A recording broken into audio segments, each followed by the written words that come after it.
வணக்கம். இந்திய நேரப்படி மதியம் 1:30 மணி செய்திகள். முதலில் தலைப்பு செய்திகளை காணலாம். ஆராய்ச்சிக்கும் மேம்பாட்டுக்கும் உகந்த ஊழலை இந்தியா விரைவாக கட்டமைத்துள்ளதாக பிரதமர் மோடி பெருமிதம். செயற்கை நுண்ணறிவு தொழில்நுட்பத்துறையில் 10,000 கோடி ரூபாய்க்கு மேல் முதலீடு செய்துள்ளதாக தகவல். தெலுங்கானாவில் பேருந்தும் லாரியும் நேருக்கு நேர் மோதிக்கொண்டதில் 20 பேர் உயிரிழப்பு. உயிரிழந்தோர் குடும்பங்களுக்கு 2 லட்சம் ரூபாயும், காயமுற்றோர்களுக்கு 50,000 ரூபாயும் நிதியுதவி அறிவித்தார் பிரதமர்.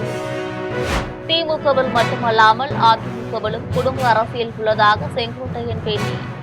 எம்ஜிஆர் காலத்திலிருந்து தான் ஒரே நிலைப்பாட்டில்தான் இருப்பதாக பெருமிதம். கோவையில் கல்லூரி மாணவியை கடத்தி சென்று கூட்டு பாலியல் வன்கொடுமை. தப்பி சென்ற குற்றவாளிகள் 3 பிடிக்க காவல்துறையினர் தேடுதல் வேட்டை. மாற்றுத்திறனாளிகளுக்கு செயற்கை காலை பொருத்தி நலத்திட்ட உதவிகளை வழங்கினார் ஆளுநர் ரவி. சனாதன கொள்கைகளை அழிய விடாமல் பாதுகாப்பதில் ஆளுநர்கள் முக்கிய பங்கு வகிப்பதாக பேச்சு. வெனிசுலாவுடன் அமெரிக்கா போர் புரியக்கூடும் என்று அமெரிக்க அதிபர் ட்ரம்ப் பேட்டி.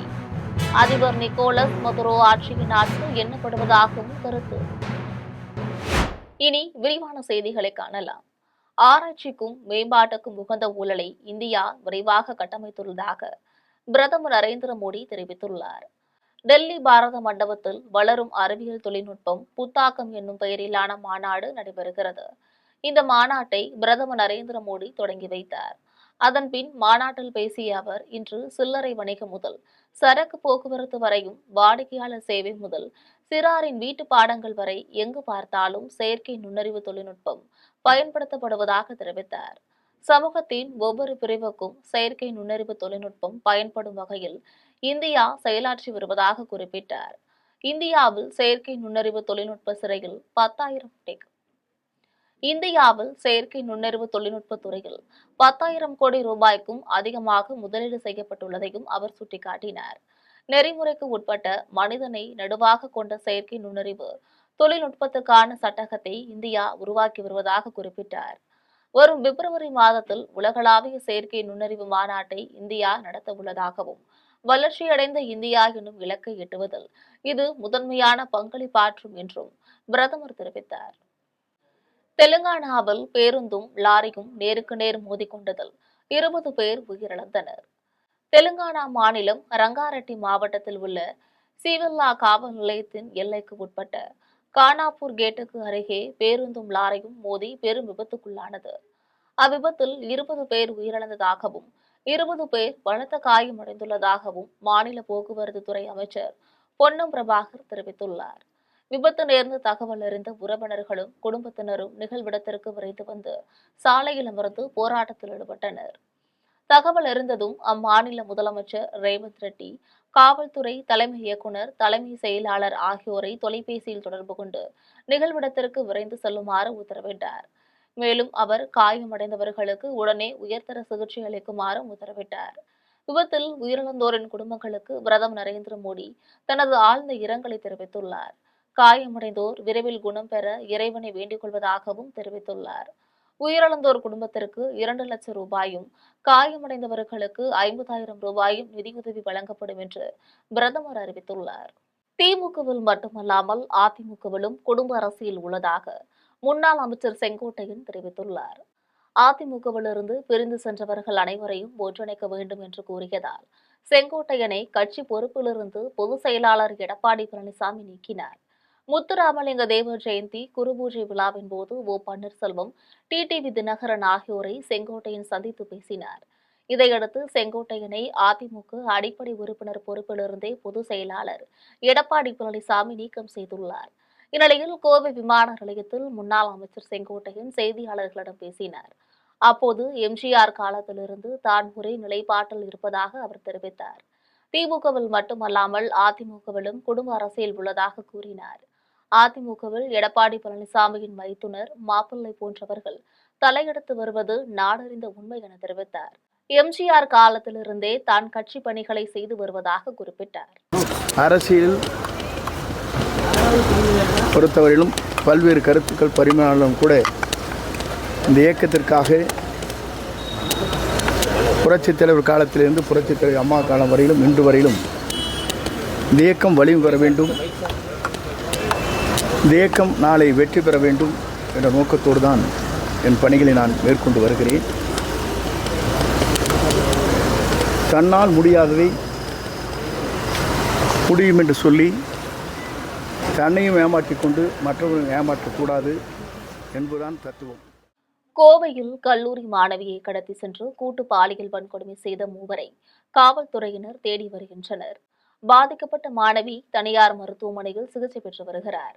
கோவை விமான நிலையத்தின் பின்புறம் உள்ள காலியிடத்தில் நேற்றிரவு 11 மணியளவில் வினித் என்பவருடன் கல்லூரி மாணவி காரில் அமர்ந்து பேசிக் கொண்டிருந்தார்.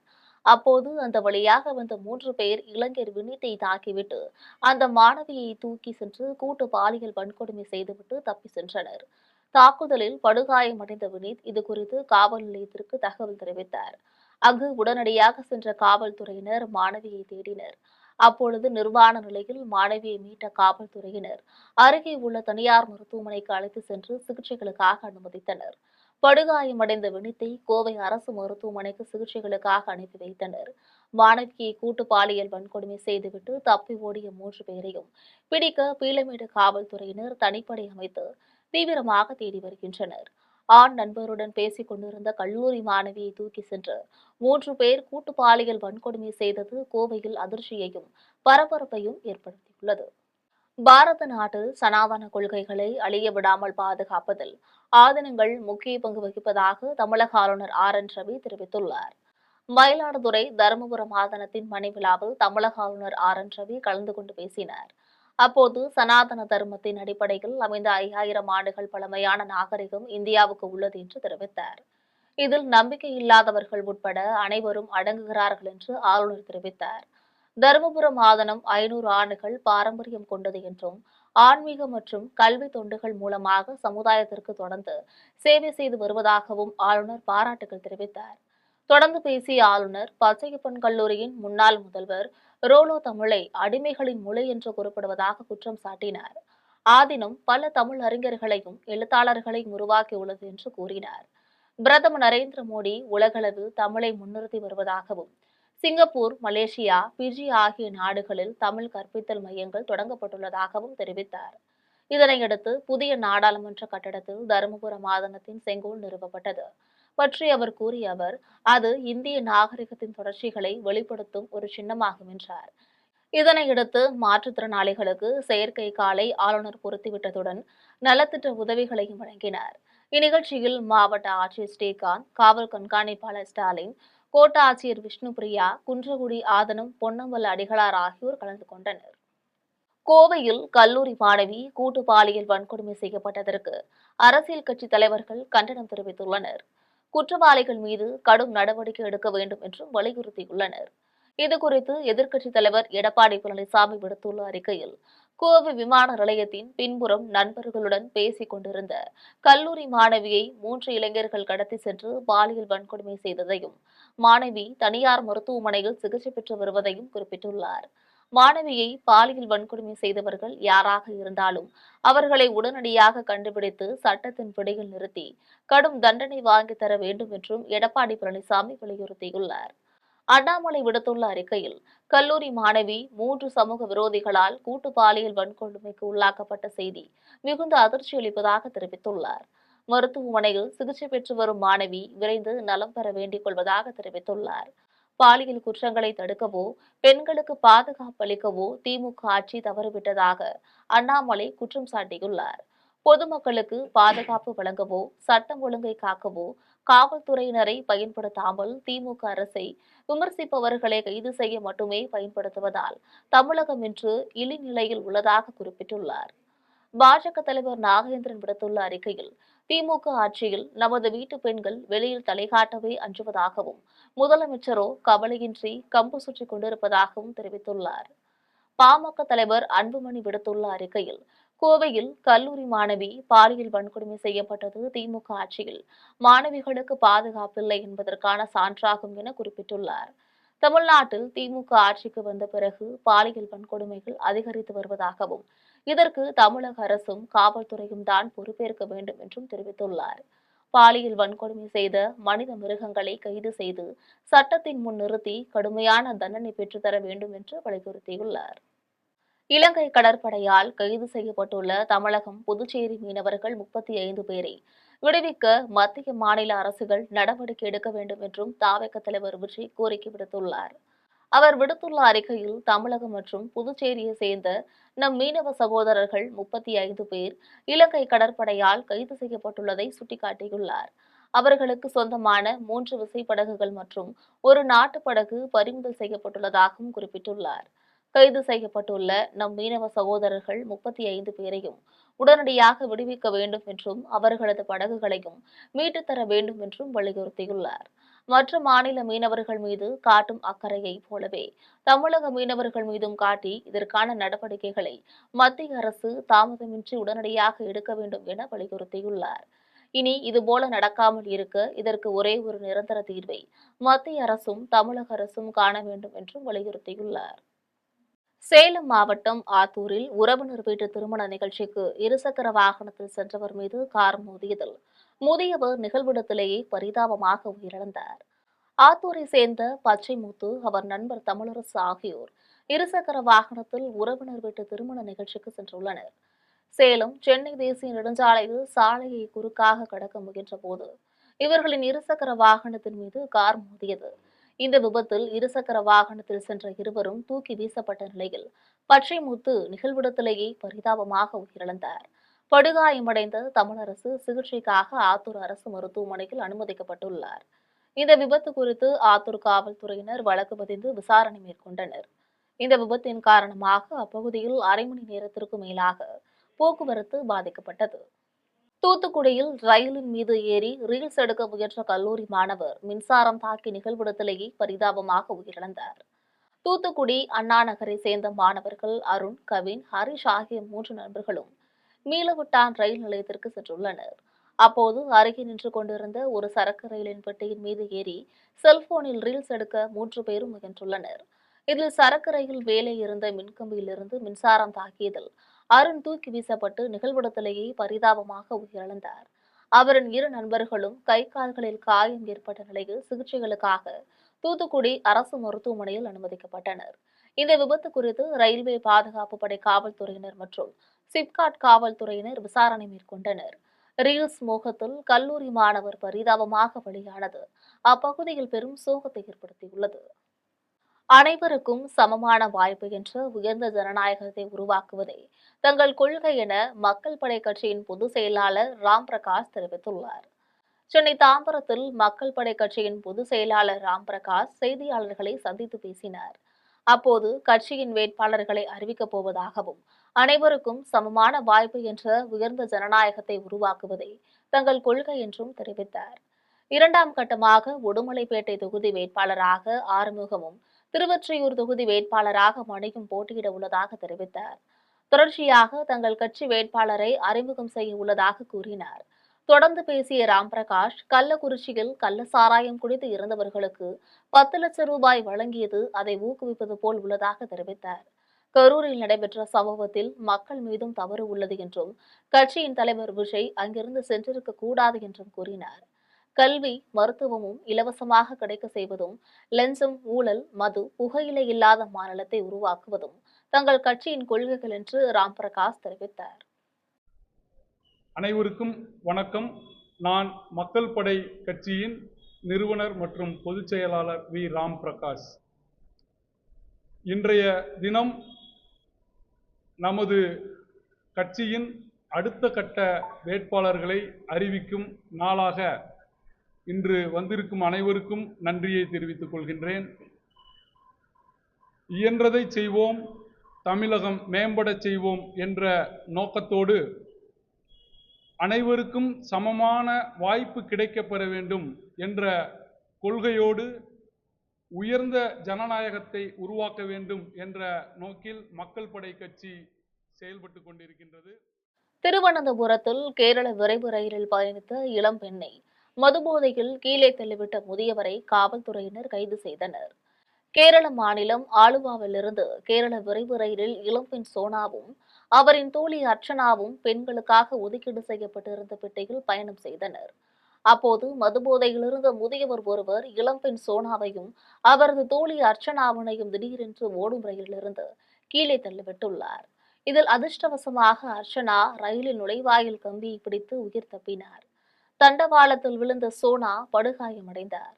இதையடுத்து அங்கு வந்த ரயில்வே மீட்புக் குழுவினர் சோனாவனை மீட்டு திருவனந்தபுரம் மருத்துவக் கல்லூரி மருத்துவமனையில் தீவிர சிகிச்சை பிரிவில் அனுமதித்தனர். அதனைத் தொடர்ந்து முதியவர் சுரேஷை கொச்சுவேளையில் ரயில்வே காவல்துறையினர் பிடித்து வழக்கு பதிந்து விசாரித்து வருகின்றனர். கோவை பேரூரில் மாவட்ட குளாளர் சங்கத்தின் தேர்தல் நடைபெற்றது. கோவை பேரூரில் மாவட்ட குளாளர் சங்கத்தின் 18வது மாவட்ட தேர்தல் நடைபெற்றது. இதில் புதிய மாவட்ட தலைவராக வழக்கறிஞர் செந்தில்குமார் போட்டியின்றி ஒருமனதாக தேர்வு செய்யப்பட்டார். மேலும் கோவை மாவட்ட செயலாளராக பழனிசாமியும் பொருளாளராக நடராஜனும் தேர்வு செய்யப்பட்டனர். இதனைத் தொடர்ந்து புதிய நிர்வாகிகள் அனைவரும் பொறுப்பேற்றனர். இதனையடுத்து புதிய நிர்வாகம் சார்பில் குளாளர் இன மக்கள் மண்பாண்ட தொழிலை இடையூறுகள் இல்லாமல் செய்ய சட்ட ரீதியான பாதுகாப்பு வழங்க வேண்டும் என்று, களிமண் சார்ந்த கைவினைப் பொருட்களுக்கு விற்பனை வரிவிலக்கு வழங்க வேண்டும் உள்ளிட்ட கோரிக்கைகளை விடுக்கப்பட்டன. அதனைத் தொடர்ந்து புதிய நிர்வாகத்தின் எதிர்கால திட்டங்களாக இளைய தலைமுறையை சங்க செயல்பாடுகளில் இணைத்துக் கொள்வது, சங்கத்தின் செயல்முறைகளை கணினி மென்பொருள் முறையில் மாற்றுவது போன்ற பல முன்னேற்றமான முயற்சிகள் இதில் அறிவிக்கப்பட்டன. பொறுப்பாளர்கள் தேர்வு இன்று பேரூர் குளாளர் திருமண மண்டபத்தில் தற்பொழுது இனிதே நடைபெற்றுள்ளது. புதிய பொறுப்பாளர்கள் எல்லாம் தேர்வு செய்யப்பட்டு தற்பொழுது பொறுப்பு ஏற்றுள்ளார்கள். இந்த புதிய பொறுப்பாளர்கள் மற்றும் ஒட்டுமொத்த குளாளர் சமுதாயத்தின் சார்பாக மத்திய மாநில அரசுகள் எல்லாம் நமக்கு என்னென்ன சலுகைகள் செய்ய வேண்டும் என நாம் இதன் வாயிலாக கூறிக்கொள்கின்றோம். நமது குலத்தொழிலான மண்பாண்டம் செய்துவதற்கு உண்டான அனைத்து சலுகைகளையும் நமது மத்திய மாநில அரசுகள் செய்து தர வேண்டும். மேலும் களிமண்ணாலான பொருட்கள் வெளியிடத்தில் அல்லது வெளிநாட்டில் விற்பனை நாம் செய்து கொண்டிருக்கின்றோம். தூத்துக்குடியில் அகில இந்திய அளவிலான கூடைப்பந்து போட்டியில் மகளிர் பிரிவில் பெங்களூர் ஜெயின் யூனிவர்சிட்டி அணியும், ஆண்கள் பிரிவில் இந்துஸ்தான் கல்லூரி அணியும் வெற்றி பெற்றன. தூத்துக்குடியில் மாவட்ட கூடைப்பந்து கழகம் சார்பில் அகில இந்திய அளவிலான கல்லூரி அணிகளுக்கிடையேயான மின்னொலி கூடைப்பந்து இறுதிப் போட்டி நடைபெற்றது. இந்த போட்டியில் தமிழகம், கேரளம், கர்நாடகம் உள்ளிட்ட மாநிலங்களைச் சேர்ந்த பல்வேறு பல்கலைக்கழகம் மற்றும் கல்லூரி அணிகள் கலந்து கொண்டன. பெண்கள் பிரிவில் லீக் சுற்றுக்கு பின் நடைபெற்ற இறுதிப் போட்டியில் வைஷ்ணவ கல்லூரி அணியும் பெங்களூர் ஜெயின் யூனிவர்சிட்டி அணியும் மோதின. இதில் பெங்களூர் ஜெயின் யூனிவர்சிட்டி அணி 69க்கு 60 என்ற புள்ளி கணக்கில் வெற்றி பெற்றனர். இதனைத் தொடர்ந்து ஆண்கள் பிரிவில் சென்னை இந்துஸ்தான் கல்லூரி அணியும் பெங்களூர் ஜெயின் யூனிவர்சிட்டி அணியும் மோதின. இந்த ஆட்டத்தில் சென்னை இந்துஸ்தான் கல்லூரி அணி 77க்கு 67 என்ற புள்ளி கணக்கில் வெற்றி பெற்றது. இதன் பின்னர் நடைபெற்ற பரிசளிப்பு விழாவில் வெற்றி பெற்ற அணிகளுக்கு பணப்பரிசும் கேடயமும் வழங்கப்பட்டன. திண்டுக்கல்லில் தமுமுக சார்பில் பொதுமக்களின் பயன்பாட்டுக்காக ஆம்புலன்ஸ்கள் வழங்கப்பட்டுள்ளன. திண்டுக்கல் பேகம்பூரில் தமிழ்நாடு முஸ்லிம் முன்னேற்ற கழகம் சார்பில் அனைத்து பொதுமக்களுக்காக ஆம்புலன்ஸ் அர்ப்பணிப்பு நிகழ்ச்சி நடைபெற்றது. மாவட்ட தலைவர் ஷேக் பரீத் தலைமையில் நடைபெற்ற நிகழ்ச்சியில் மாவட்ட செயலாளர் யாசர் அராபத் வரவேற்றார். மாநில செயற்குழு உறுப்பினர் நஜீபுர் ரஹ்மான், கிழக்கு மாவட்ட துணை செயலாளர் சுகைகள், மாவட்ட வழக்கறிஞர் பிரிவு செயலாளர் முகமது ரியாஸ், மண்டல செயலாளர் சாகுல் அமீது ஆகியோர் முன்னிலை வகித்தனர். திண்டுக்கல் கிழக்கு மாவட்ட திமுக செயலாளரும் பழனி சட்டமன்ற உறுப்பினருமான செந்தில்குமார் கலந்து கொண்டு சிறப்புரையாற்றினார். நிகழ்ச்சியில் திண்டுக்கல் மேயர் இளமதி, மனிதநேய மக்கள் கட்சி மாநில பொதுச் செயலாளர் அப்துல் சமது, மாநில செயலாளர் பாருக் அப்துல்லா, திமுக மாவட்ட துணை செயலாளர் பிலால் உசேன், மார்க்சிஸ்ட் கம்யூனிஸ்ட் கட்சி முன்னாள் எம்எல்ஏ பாலபாரதி, காங்கிரஸ் மாநகர மாவட்ட தலைவர் மணிகண்டன், திராவிடர் கழக மாவட்ட தலைவர் வீரபாண்டியன் ஆகியோர் கலந்து கொண்டு வாழ்த்துரை வழங்கினர். கிழக்கு மாவட்ட பொருளாளர் அப்துல் அகமது நன்றி கூறினார். பிரான்ஸ் நாட்டிலிருந்து சொந்த ஊரை காண உயர் ரக இருசக்கர வாகனத்தில் புதுச்சேரிக்கு வந்த இளம் ஜோடிகளை உறவினர்கள் பட்டாசு வெடித்தும் ஆரத்தி எடுத்தும் வரவேற்றனர். பிரான்ஸ் நாட்டின் பாரிஸ் நகரை சேர்ந்தவர் கெவின். இவரது தாய் தந்தையர் புதுச்சேரி வெங்கடா நகரை சேர்ந்தவர்கள். இவர்களும் பாரிஸில் வசித்து வருகின்றனர். தனது மனைவியான ஈமாவிற்கு தன்னுடைய சொந்த ஊரான புதுச்சேரியை காண்பிக்க கெவின் விரும்பினார். இருவரும் உயர் ரக இருசக்கர வாகனத்தில் 5 மாதங்களுக்கு முன் பிரான்ஸ் நாட்டிலிருந்து புறப்பட்டனர். பிரான்சிலிருந்து இத்தாலி, ஸ்லோவேனியா, குரேஷியா, கிரீஸ், துருக்கி என பல்வேறு நாடுகள் வழியாக 23,000 கிலோமீட்டரை இருசக்கர வாகனத்திலேயே கடந்து புதுச்சேரிக்கு வந்துள்ளனர். 1 மாத காலம் புதுச்சேரியில் இருக்கும் இவர்கள் டிசம்பர் மாதம் பாரிஸ் நகருக்கு விமானம் மூலமாக திரும்புகின்றனர். புதுச்சேரிக்கு வந்த இளம் ஜோடிகளை உறவினர்கள் ஆரத்தி எடுத்தும் பட்டாசு வெடித்தும் உற்சாகத்துடன் வரவேற்றனர். இப்போ பாண்டிச்சேரி இருக்கோம், ரொம்ப சந்தோஷம்.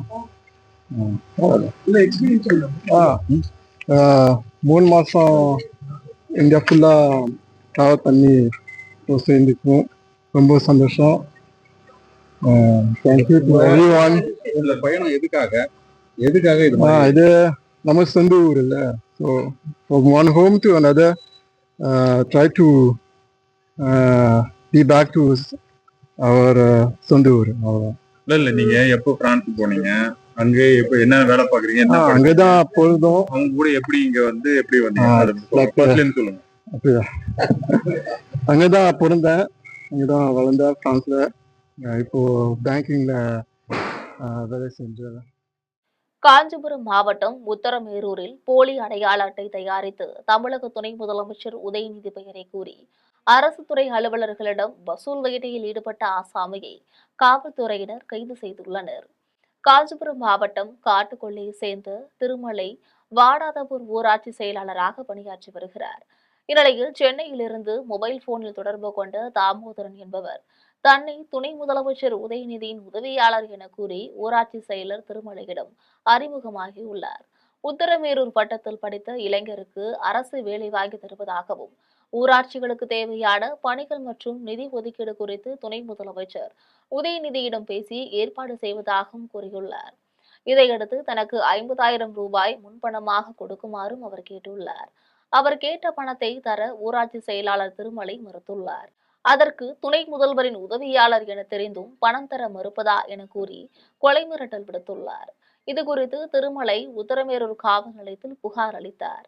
இதையடுத்து காவல் நிலைய உதவி ஆய்வாளர் ராஜா தலைமையிலான காவலர்கள் மோசடி ஆசாமியான தாமோதரனை கைது செய்து வழக்கு பதிந்து நீதிமன்றத்தில் நிறுத்தி காஞ்சிபுரம் சிறையில் அடைத்தனர். குடியுரிமை திருத்த சட்டம், தேசிய குடிமக்கள் பதிவேடு ஆகியவற்றை நடைமுறைப்படுத்தும் வகையில் வாக்காளர் பட்டியல் சிறப்பு தீவிர திருத்தத்தை கொண்டு வந்துள்ளதாக விடுதலை சிறுத்தைகள் கட்சி தலைவர் தொல் திருமாவளவன் தெரிவித்துள்ளார். வேலூர் மாவட்டம் பேரணாம்பட்டில் நபிகள் நாயகத்தின் 1500ஆம் ஆண்டு விழா, தகைசால் தமிழர் பேராசிரியர் காதர் மொய்ஹிதீன் பாராட்டு விழா, சமய நல்லிணக்க விருது வழங்கும் விழா ஆகியன நடைபெற்றன. இந்த நிகழ்ச்சியில் கலந்து கொண்டு திருமாவளவன் பேசினார்.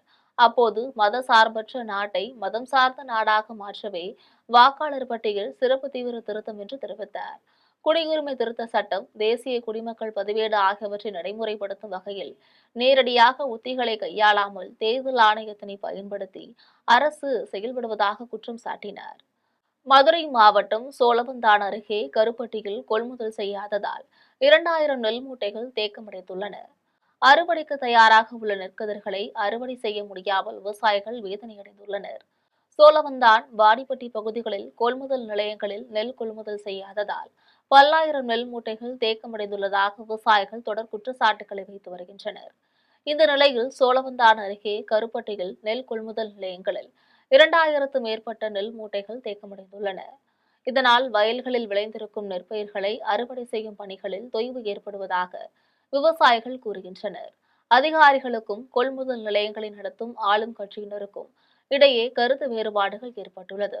தான் நெல் மூட்டைகள் தேங்குவதற்கு காரணம் என விவசாயிகள் கூறியுள்ளனர். விவசாயிகளின் நலனை கருத்தில் கொண்டு உடனடியாக நெல் மூட்டைகளை கொள்முதல் செய்ய வேண்டும் என அரசுக்கு கோரிக்கை விடுத்துள்ளனர். சென்னை புனித தோமையார் மலை தெற்கு ஒன்றியம் சார்பில் திமுக பாக முகவர்களுக்கான ஆலோசனைக் கூட்டம் நடைபெற்றது. சென்னை புனித தோமையார் மலை தெற்கு ஒன்றியம் சார்பில் திமுக பாக முகவர்களுக்கான ஆலோசனைக் கூட்டம் ஒன்றிய செயலாளர் வெங்கடேசன் தலைமையில் நடைபெற்றது. இந்த கூட்டத்தில் சோழிங்கநல்லூர் சட்டமன்ற உறுப்பினர் அரவிந்த் ரமேஷ், சோழிங்கநல்லூர் சட்டமன்ற தொகுதி பொறுப்பாளர் சந்திரபாபு ஆகியோர் கலந்து கொண்டு ஆலோசனைகளை வழங்கினர். இந்த நிகழ்ச்சியில் ஊராட்சி மன்ற தலைவர்கள், ஒன்றிய செயலாளர்கள், வார்டு உறுப்பினர்கள் என ஏராளமானோர் கலந்து கொண்டனர். மீண்டும் தலைப்புச் செய்திகள். ஆராய்ச்சிக்கும் மேம்பாட்டுக்கும் உகந்த ஊழலை இந்தியா விரைவாக கட்டமைத்துள்ளதாக பிரதமர் மோடி பெருமிதம். செயற்கை நுண்ணறிவு தொழில்நுட்பத்துறையில் 10,000 கோடி ரூபாய்க்கு மேல் முதலீடு செய்துள்ளதாக தகவல். தெலுங்கானாவில் பேருந்தும் லாரியும் நேருக்கு நேர் மோதிக்கொண்டதில் 20 பேர் உயிரிழப்பு. உயிரிழந்தோர் குடும்பங்களுக்கு 2 லட்சம் ரூபாயும் காயமுற்றோர்களுக்கு 50,000 ரூபாயும் நிதியுதவி அறிவித்தார் பிரதமர். திமுகவில் மட்டுமல்லாமல் அதிமுகவிலும் குடும்ப அரசியல் உள்ளதாக செங்கோட்டையன் பேட்டி. எம்ஜிஆர் காலத்திலிருந்து தான் ஒரே நிலைப்பாட்டில்தான் இருப்பதாக பெருமிதம். கோவையில் கல்லூரி மாணவியை கடத்தி சென்று கூட்டு பாலியல் கொடுமை. தப்பி சென்ற குற்றவாளிகள் 3 பிடிக்க காவல்துறையினர் தேடுதல் வேட்டை. மாற்றுத்திறனாளிகளுக்கு செயற்கை காலை பொருத்தி நலத்திட்ட உதவிகளை வழங்கினார் ஆளுநர் ரவி. சனாதன கொள்கைகளை அழிய விடாமல் பாதுகாப்பதில் ஆசிரியர்கள் முக்கிய பங்கு வகிப்பதாக பேச்சு. வெனிசுலாவுடன் அமெரிக்கா போர் புரியக்கூடும் என்று அமெரிக்க அதிபர் ட்ரம்ப் பேட்டி. அதிபர் நிக்கோலஸ் மதுரோ ஆட்சியின் நாட்கள் எண்ணப்படுவதாகவும் கருத்து. இத்துடன் ஜெம் செய்திகள் நிறைவடைகின்றன. மீண்டும் ஜெம் செய்திகள் மாலை 6 மணிக்கு. உடனுக்குடன் செய்திகளை காண ஜெம் லைவ்.tv என்ற இணையதளத்தில் இணைந்திருங்கள். நன்றி, வணக்கம்.